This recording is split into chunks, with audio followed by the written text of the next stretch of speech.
সংসদ সদস্য নির্বাচিত করায় আমি মহান আল্লাহ তাআলার কাছে শুকরিয়া আদায় করে ভালুকাবাসীর প্রতি কৃতজ্ঞতা জ্ঞাপন করছে।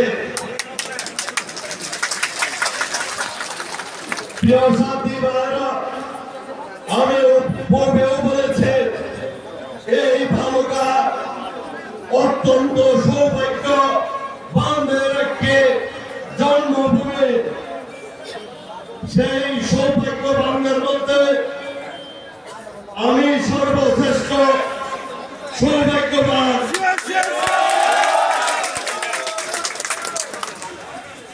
আমি মাত্র 35 বছর বয়সে জাতীয়তাবাদী দল থেকে এ আসনে নির্বাচন করার জন্য মনোনীত হয়েছিলাম 2006 সালে।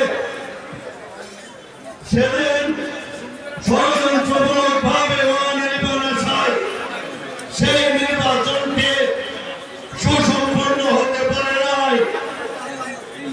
এরপরে যতগুলো নির্বাচন হয়েছে তার মধ্যে জাতীয়তাবাদী দল যে কয়েকটি নির্বাচনে অংশগ্রহণ করেছে সেই নির্বাচনগুলিতে আমাকে ধানের শীষ প্রতীক নিয়ে আসলে নির্বাচন করার জন্য মনোনীত করেছে। কিন্তু আপনারা জানেন প্রতিটি নির্বাচন